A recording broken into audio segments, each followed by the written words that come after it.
बलूचिस्तान और केपीके में आर्मी के लोग अब जाना डरते हैं। ये कहते हैं हमें सिंध में लगा दो, क्योंकि क्या राहिल शरीफ ने कारनामा काम किया था, कोई हमें सिर्फ इतना समझा। लेकिन एक जवान जो बेचारा पूरी जिंदगी अपनी लगा देता है, जान खतरे में डालता है, एंड ऑफ द डे इसको कुछ नहीं मिलता, ये है। और जूनियर ऑफिसर्स की भी बात करें ना, तो वो अपनी बीवियां पेश करते हैं सीनियर्स को, तो जाके इनकी भी थोड़ी बहुत तरक्की होती है और माल मिलता है, इनको बेटर लोकेशन मिलती है। क्योंकि मैं भी इस पूरे जियो पॉलिटिकल इश्यूज में 92-93 से चल रहा हूँ। 30 साल हो गए मुझे भी। मैं पहले तो कभी नहीं लगता था, लेकिन अब अंदाजा है कि मैं अपनी जिंदगी में पाकिस्तान को डिसमेंबर होते देख लूंगा। पाकिस्तान सफाई हस्ती से मिट जाएगा, ये मुझे नजर आता है। नमस्कार। बहुत दिन से एक डिमांड चल रही थी कि आप आरिफ हजाकिया साहब को साथ लाएं, तो आरिफ हजाकिया साहब आज आ गए। थोड़े मसरूफ रहते हैं और उसी पे हम डिस्कशन करेंगे एक पॉइंट पे कि पाकिस्तान का कितना सपोर्ट है फिलिस्तीन को, और पाकिस्तान की जो हालत है इस समय, क्या वो सपोर्ट कर भी सकता है इस समय। इसमें बात करने के लिए आरिफ हजाकिया साहब, सर बहुत बहुत स्वागत आपका हमारे शो में। सर, पाकिस्तान के जितने भी लीडर्स हैं, सारे बोल रहे हैं हम फिलिस्तीन को सपोर्ट करते हैं। गवर्नमेंट फिलिस्तीन को सपोर्ट करने से सीधे सीधे बच रही है। आर्मी लिप सर्विस के सिवा कुछ नहीं दे रही, सिर्फ बोलती है, 2 स्टेटमेंट देके पीछे आ जाती है, फिर 2 स्टेटमेंट देके फिर पीछे आ जाती है। क्यों ऐसा, क्यों कि वो सिर्फ लिप सर्विस दे रहे हैं? और क्या पाकिस्तान हेल्प करने की पोजीशन में है? पीआईए के लिए, प्लेन के लिए, जहाज के लिए तेल तो है नहीं इनके पास, क्या ये सपोर्ट कर सकते हैं? देखें, thank you very much Rohit ji, सबसे पहले फॉर इनवाइटिंग। आप सब दर्शकों को मेरा नमस्कार। It's always pleasure being in the show of Rohit ji. देखें, बात दरअसल ये है कि आपने जो कहा कि लिप सर्विस दे रहे हैं, ये वो, इनकी औकात नहीं है, किसी मुसलमान देश की औकात नहीं है कि ये वहाँ खड़े हो सकें। अमेरिका ने जिराल्ड फोर्ड एयरक्राफ्ट कैरियर भेजा, अमेरिका ने फिर दूसरा एयरक्राफ्ट कैरियर भेजा, अमेरिका के 2000 सील्स दुनिया के सबसे माने हुए कमांडोज होते हैं, वो आज पहुंच गए। इंग्लैंड, जर्मनी, फ्रांस, पूरी दुनिया हथियार भेज रही है, फौजें भेजने के लिए तैयार हैं। इनके बाप की हिम्मत नहीं है कि मुकाबला कर सकें। ठीक है, चाइना और रशिया है ना, वो पीछे से जो कुछ करेंगे तो करेंगे, लेकिन आगे बढ़ के कुछ नहीं करेंगे।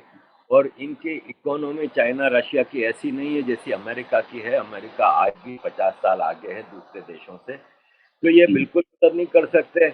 एक्चुअली ड्रामा ये हो रहा है, जो मेरा फियर है वो ये है कि ये पाकिस्तान और ये जो दूसरे इस्लामिक देश बात कर रहे हैं ना मदद की, वो मदद ह्यूमैनिटेरियन एड के नीचे हथियार और हथियार बनाने का सामान भेजेंगे।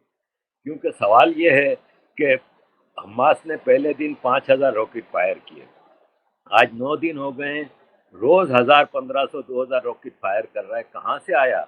जबकि इसराइल ने तो हमास का, उसका गजा का पूरा ब्लॉकेट किया हुआ था, तो फिर ये इतना हथियार पहुंचा कहाँ से? तो ये सारी चीज़ें होंगी। बाकी ये लोग सिर्फ ज़बानी जमा खर्च कर सकते हैं। आपने खुद बताया कि IMF, वर्ल्ड बैंक, सब फाइनेंशियल इंस्टीट्यूशंस जूस लॉबी के हाथ में, और ये सारे कर्जे में डूबे हुए हैं। दुनिया में सबसे ज़्यादा कर्जा जो IMF का ऊपर है, IMF ने जो दिया है, उसमें इजिप्ट और पाकिस्तान तो सरे फहरिस्त हैं। आप ये बताएं ना कि अगर इतना ही ज़्यादा फिक्र है, तो जॉर्डन के किंग अब्दुल्ला ने आज कह दिया कि हम अपना बॉर्डर नहीं खोलेंगे, हम रेफ्यूजीज लेने को तैयार नहीं। इजिप्ट ने पहले कहता कि और सख्ती कर दी थी, आधी आर्मी लगा दी थी गजा के रफा चौकी पे, और पूरे बॉर्डर को सील कर दिया है। रेफ्यूजी लेने को तैयार नहीं, तरफ रो रहे हैं कि इजराइल मार रहा है, ये लोग कहाँ जाएं? तो कहाँ जाएं? तो आप हो ना इनके ठेकेदार, आप अरब कंट्रीज हो, आप मुसलमान कंट्रीज हो, ले लें भाई आप ये रेफ्यूजीज। लेकिन पता है कि फलस्तीनी फसादी है, इनको लेने को कोई तैयार नहीं। राइट सर, आज पाकिस्तान की एक MNA है, मैडम, उनका नाम तो मुझे पता नहीं, बुरके में थी, लेकिन उन्होंने स्पीच दी, वो भी नेशनल असेंबली में, और स्पीच आप भी सुन लीजिए, बड़ा मजा आएगा, फिर उसके बाद आपसे क्वेश्चन पूछूंगा सर। पाकिस्तान अल्हम्दुलिल्लाह एक एटमी ताकत है। ये एटम बम दिखाने के लिए नहीं रखे गए हैं, ये एटम बम मुसलमानों और पाकिस्तान की दिफा के लिए रखा गया है। हम वजीर आजम से मुतालबा करते हैं कि इसराइल को वाज़ेह पैगाम दें कि फ़लस्तीन पर जुल्म और सितम को ख़त्म करके अपना कब्ज़ा ख़त्म करें। वरना हम इसराइल को दुनिया के नक्शे से मिटा देंगे। लतीफ़े सर धमकी कितनी इंपॉर्टेंट है? लतीफ़े सुना रहे हैं, इसराइल को सफ़ाए हस्ती से मिटा देंगे, इनकी औकात नहीं है। बोलिए न्यूक्लियर बम बनाया हुआ है, ये न्यूक्लियर बम हमने यूज करने के लिए मुसलमानों की सेफ्टी के लिए बनाया। देखें, न्यूक्लियर बम इनके कंट्रोल में भी नहीं है। जहाँ तक हमारे इल्म में है, अमेरिका पाकिस्तान के चप्पे-चप्पे पे फैला हुआ है। पाकिस्तान की आर्मी में देखें, एक न्यूक्लियर बम इन्होंने हिफाजत से रखा था, उसामा बिन लादेन। उसको आर्मी के अंदर के लोगों ने ही पकड़वा दिया। तो आर्मी के लोग अमेरिका के ज़्यादा वफादार हैं। न्यूक्लियर बम अमेरिका की मर्जी के बगैर तो ये वहाँ पे झाड़ू नहीं निकाल सकते। आप न्यूक्लियर बम इस्तेमाल करने की बात करते हैं। और दूसरा ये है कि अभी ये जो सफ़ाई हस्ती से मिटाने की बात हुई ना, तो मेरा अपना अंदाज़ा है। देखें, मैं भी इस पूरे जियोपॉलिटिकल इश्यूज़ में 92-93 से चल रहा हूँ। 30 साल हो गए मुझे भी। मैं पहले तो कभी नहीं लगता था, लेकिन अब अंदाज़ा है कि मैं अपनी ज़िंदगी में पाकिस्तान को डिसमेंबर होते देख लूँगा। पाकिस्तान सफ़ाई हस्ती से मिट जाएगा, ये मुझे नज़र आ रहा है। अच्छा क्या पाकिस्तान से ये भी बोला जा रहा है, उसके लोग ही बोल रहे हैं कि पाकिस्तान को अपनी आर्मी भेजनी चाहिए इसराइल। क्या पाकिस्तान अपनी आर्मी भेज सकता है? सर, पाकिस्तान की आर्मी 75 साल से तो हमारा आधा बजट कश्मीर के लिए खा रही है। तो कश्मीर में आर्मी भेज रहे हैं क्या? कश्मीर में हमारे सिविलियन के मासूम बच्चों को गुमराह करके जिहाद के लिए भेजते हैं। खुद तो आगे लड़ने की इनकी हिम्मत नहीं। ये बराबर में इंडिया से नहीं लड़ सकते, ये इतना दूर उधर कहाँ से जाएंगे? कोई आर्मी क्या है, कुछ भी नहीं भेज सकते। और पाकिस्तान इतना डरा हुआ है इस वक्त कि पाकिस्तान को मामूली सी गलती पे इंटरनेशनल कम्युनिटी वेस्ट ने खा जाना है पूरा। इसलिए पाकिस्तान बहुत सख्ती से अपने इश्यूज को, अपनी चीज़ों को कंट्रोल करके बैठा है।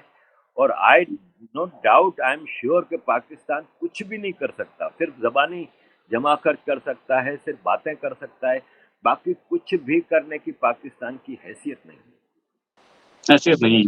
अच्छा कुछ दिन पहले एक एक ऑडियो क्लिपिंग रिलीज की गई थी, मेरी थी और उसमें आदिल राजा थे और मेरे को ये बताया गया कि ये रॉ एजेंट है और आदिल राजा से बातचीत कर रहा है। रिकॉर्डिंग ये करते हैं, दिल्ली से लंदन बात हो रही थी, व्हाट्सएप कॉल थी।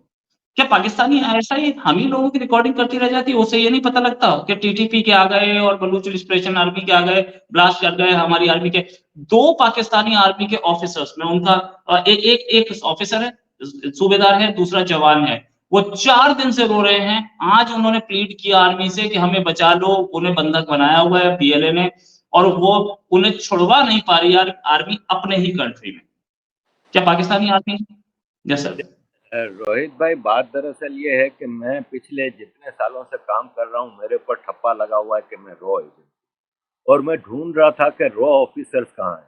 जब बोल टीवी पाकिस्तान पे मैंने आपकी वो रिकॉर्डिंग आदिल राजा के साथ सुनी, तो मैंने कहा यार, ये तो अफसोस की बात है, रोहित भाई इतने अरसे से मेरे से राब्ते में हैं और मुझे बताया भी नहीं कि वो रॉ के चीफ हैं या रॉ के बहुत बड़े ऑफिसर हैं। तो रोहित भाई, अफसोस की बात है, कम से कम हमारा भी कुछ ख्याल करें। हमें भी जब ठप्पा लगा हुआ है तो फिर हमारा को रॉ एजेंट बना दें। तो हैविंग सेड दैट, ये पाकिस्तान आर्मी की यही हालत है।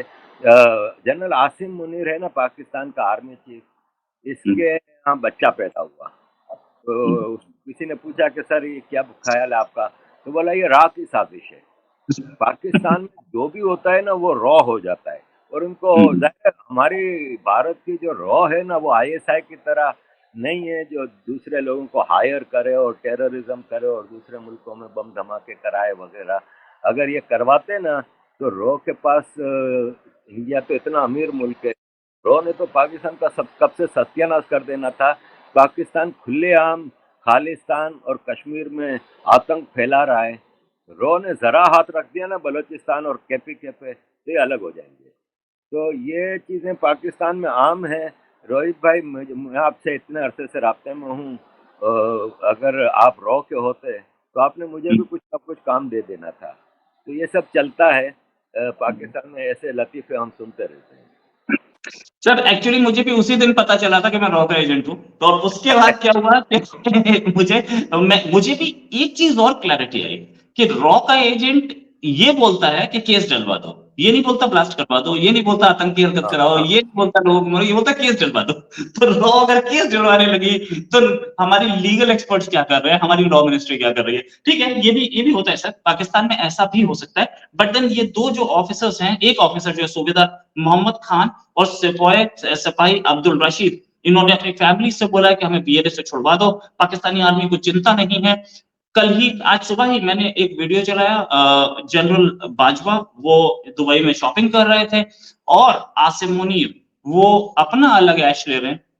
इनको किसी को चिंता नहीं है कि जवान क्या है। मतलब आर्मी में ऑफिसर्स अपने फार्म हाउसेस खरीद रहे हैं और जवान मारा जा रहा है, डेली डेली मारा जा रहा है। क्या किसी को ऑफिसर्स को चिंता नहीं है कि जवान की क्या हालत है? आज सुबह मारे गए हैं फाटा में दो। तो ये है कि ये रोज की बात है। और पाकिस्तान में अगर आप देखें तो जनरल्स, ब्रिगेडियर्स, कर्नल्स और एक हद तक मेजर तक ये सब माल बनाते हैं। नीचे का सिपाही जान देता है और रूखी सूखी रोटी इनको मिलती है, और इनको पेंशन और उसके नाम पे बहुत ही ना होने के बराबर मिलता है। जनरल राहिल शरीफ रिटायर होता है तो इसको पाकिस्तानी रुपए में, उस वक्त के रुपए में 125 करोड़ रुपए की प्राइम लोकेशन पे जमीन दी गई। क्या राहिल शरीफ ने कारनामा अंजाम दिया था, कोई हमें सिर्फ इतना समझा दे। लेकिन एक जवान जो बेचारा पूरी जिंदगी अपनी लगा देता है, जान खतरे में डालता है, एंड ऑफ द डे इसको कुछ नहीं मिलता, ये है। और जूनियर ऑफिसर्स की भी बात करें ना, तो वो अपनी बीवियां पेश करते हैं सीनियर्स को, तो जाके इनकी भी थोड़ी बहुत तरक्की होती है और माल मिलता है, इनको बेटर लोकेशन मिलती है। क्योंकि देखें, आर्मी में इस वक्त लोअर लेवल के जो लोग हैं ना, वो बलूचिस्तान और केपीके में डिप्लॉय होने की अवॉइड करते हैं।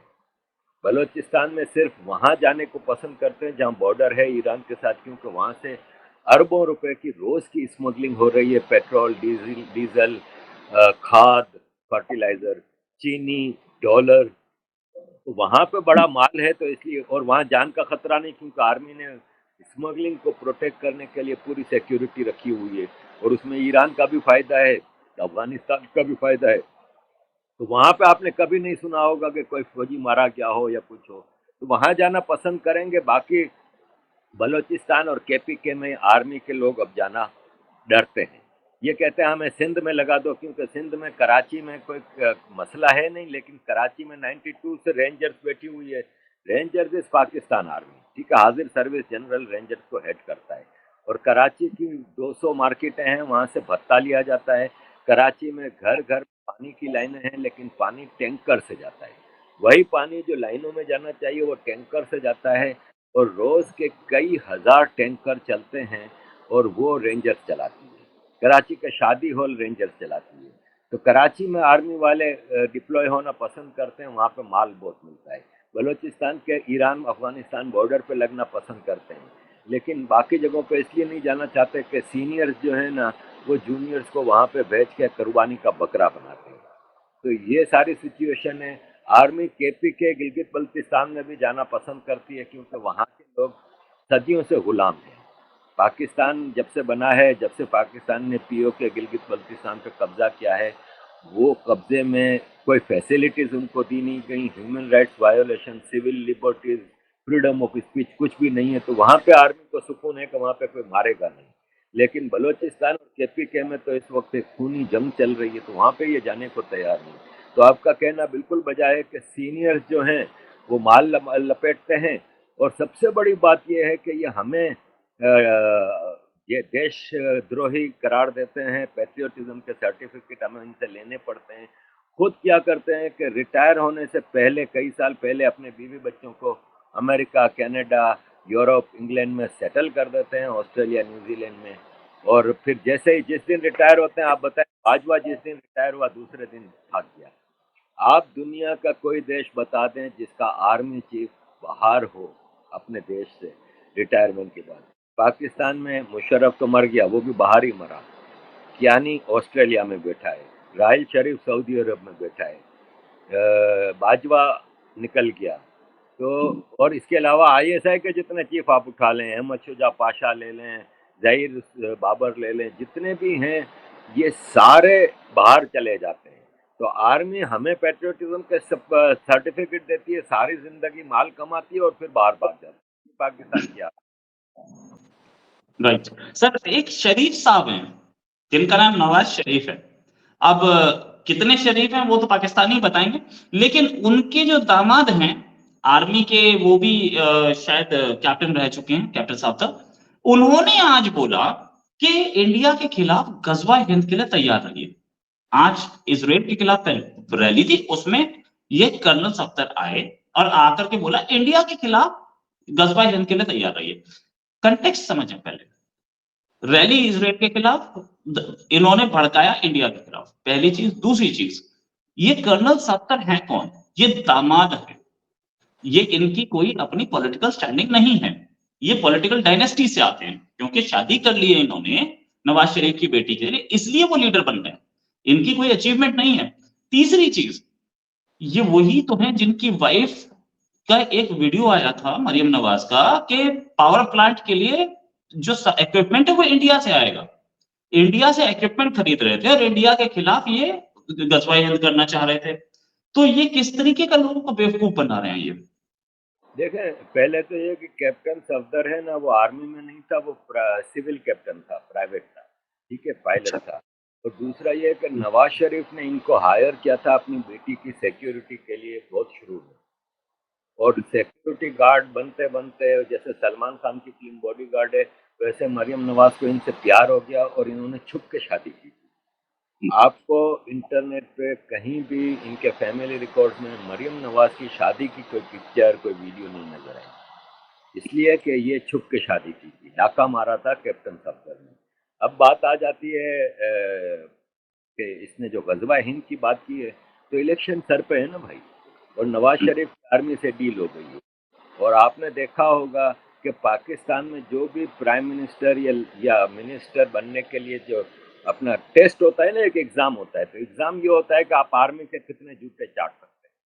तो आर्मी के जूते चाटने का मतलब है कि आप इंडिया को गाली दो, इंडिया के खिलाफ बात करो, मोदी को गालियां दो, आप ये सब चीजें करोगे तो आर्मी के टेस्ट में आप पास हो गए। जैसे आपने देखा बिलावल भुट्टो फॉरेन मिनिस्टर बनते ही उसका एक ही था, दुनिया में इसके सामने कोई मसले नहीं थे, मोदी, हिंदुत्व, बीजेपी, आरएसएस, बस इसी पे चलता रहता था। इंडिया में मुसलमानों के ऊपर अत्याचार, ये वो लैंग्वेज है जो पाकिस्तान में बिकती है। अब नवाज शरीफ के बारे में आज ही पीपल्स पार्टी और पीटीआई दोनों ने कहा है कि नवाज शरीफ की डील हो चुकी है और उसको पूरा ग्राउंड दे दिया गया है और वो वापस आ रहा है। एक आदमी जो 4 साल से लंदन में बैठा है, 2 हफ्ते की छुट्टी लेके अदालत से गया था, सजा याफ्ता मुजरिम है नवाज शरीफ, सजा हो चुकी थी, जेल में था, बीमारी के इलाज के लिए 2 हफ्ते की छुट्टी लेके कोर्ट से गया था, 4 साल से वापस नहीं आया। इसका भाई प्राइम मिनिस्टर बना तो भी ये वापस नहीं आया, क्योंकि इसके ऊपर केसेस इतने हैं कि वो वापस नहीं आ सकता। और बीमारी का बहाना करता था कि डॉक्टरों ने मुझे मना किया है, लेकिन वो दुबई आता रहता था, सऊदी अरब आता रहता था, डॉक्टरों ने कहा है कि दुबई तक जा सकते हो, पाकिस्तान नहीं जा सकते। और अब ये प्राइम मिनिस्टर बनने आ रहे हैं। कल इनकी एक लीडर है माइजा हमीद, उसने कहा है कि डॉलर है ना वो कांप रहा है इस वक्त, उसको पता चल गया कि नवाज शरीफ वापस आ रहा है तो डॉलर कांप रहा है, और 300 से ऊपर चला गया था, अब 250 पे आ गया, और जिस दिन नवाज शरीफ आएगा 250 पे आ जाएगा। एक और इनकी लीडर हैं, वो कह रही हैं कि पाकिस्तान की इकोनॉमी है ना वो नवाज शरीफ का वेट कर रही है, जिस दिन नवाज शरीफ आएगा सारी इकोनॉमी ठीक हो जाएगी और कर्जा भी सारा वापस हो जाएगा। तो अब नवाज शरीफ शायद हवाई जहाज में $100 बिलियन लेके आ रहे हैं शायद। तो ये सब ड्रामे हैं इलेक्शन के, गजवाए हिंद, मोदी को गाली, हिंदुओं को गाली, ये इलेक्शन में बिकता है। और अगर आप बेसिकली भी देखें तो पाकिस्तान के मदरसों में तो पहले दिन से यही पढ़ाया जाता है, हिंदुओं से नफरत, यहूदियों से नफरत, इनको मार डालना। तो ये सब चीजें पाकिस्तान में बिकती हैं, और जो बिकती हैं वो चलती हैं।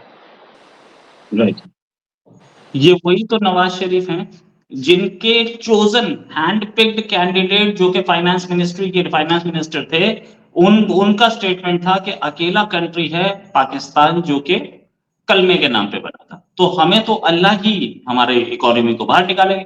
तो अल्लाह निकालेंगे तो जो आप सैलरी ले रहे हो वो भी अल्लाह के अकाउंट में दे देते। ये भी था, नहीं किया। ठीक है, ये सब अच्छा सर, फाइनल क्वेश्चन आपसे पूछना चाहूंगा, ये जितनी भी केयर टेकर गवर्नमेंट है सबने ट्विटर पे अपने नाम के अकाउंट सामने से केयर टेकर प्राइम मिनिस्टर, वो केयर टेकर हटा दिया, होम मिनिस्टर ने भी, फॉरेन मिनिस्टर ने भी। ये परमानेंट बैठाने का कोई लग रहा है आपको मामला? इरादा तो इनका यही था, जब इसको लाए थे तो इरादा इनका यही था कि इलेक्शन आगे 2-3 साल 5 साल नहीं करेंगे और एक टेक्नोक्रेट गवर्नमेंट लाएंगे और एक ऐसी डिजाइन के तहत बलोच प्राइम मिनिस्टर लाए, बलोच होम मिनिस्टर लाए और बलोच ड्रामे पे के दुनिया को दिखा सकेंगे, देखें बलोचिस्तान तो पूरे पाकिस्तान को रूल कर रहा है। और एक ऐसी टीम लाए थे जिसको के सिर्फ देखें, एक केयर टेकर प्राइम मिनिस्टर है ना, कॉन्स्टिट्यूशन में उसका मैंडेट मौजूद है कि वो सिर्फ और सिर्फ एक ही काम कर सकता है, वो है इलेक्शन करवाना। वो इलेक्शन करवाएगा और इलेक्शन तक जो इमरजेंसी इश्यूज हैं जैसे लॉ एंड ऑर्डर है और ये सब चीज़ें हैंडल कर सकता है। लेकिन हमारा केयर टेकर प्राइम मिनिस्टर है ना, वो पूरी दुनिया के सैर सपाटे कर रहा है। वो अमेरिका जाता है, 5 दिन रहता है। अमेरिका जाते हुए रास्ते में इसकी बीवी ने कहा कि वो पेरिस के एफिल टावर की छत पे जो रेस्टोरेंट है वहां पे डिनर करना है। तो हवाई जहाज का रुख मोड़ा गया, पेरिस उतारा गया। पाकिस्तान आर्मी का हवाई जहाज था पूरा, और पूरे खानदान को लेकर उधर रेस्टोरेंट में खाना खाया। फिर ये गए अमेरिका, 5 दिन अमेरिका में घूमते रहे। भारत के प्रधानमंत्री नहीं गए, फॉरेन मिनिस्टर गए। भारत के फॉरेन मिनिस्टर अमेरिका के फॉरेन मिनिस्टर से मिले, अमेरिका के डिफेंस मिनिस्टर से मिले, अमेरिका के बिजनेसमैनों से मिले, अमेरिका के कॉमर्स मिनिस्टर से मिले, पूरी दुनिया के लीडर से मिले। इनको किसी ने भाव भी नहीं पूछा, हालांकि ये प्राइम मिनिस्टर थे। ये 5 दिन वहां पे मीडिया के जवाब देते रहे और करके वापस आए। वापसी पे सऊदी अरब, क्योंकि अब खानदान को मौका मिला है तो प्रोटोकॉल के मजे करवा दें, तो सऊदी प्रोटोकॉल में उम्रा और ये सब किया। वहां भी मोहम्मद बिन सलमान वगैरह को इनसे मिला नहीं।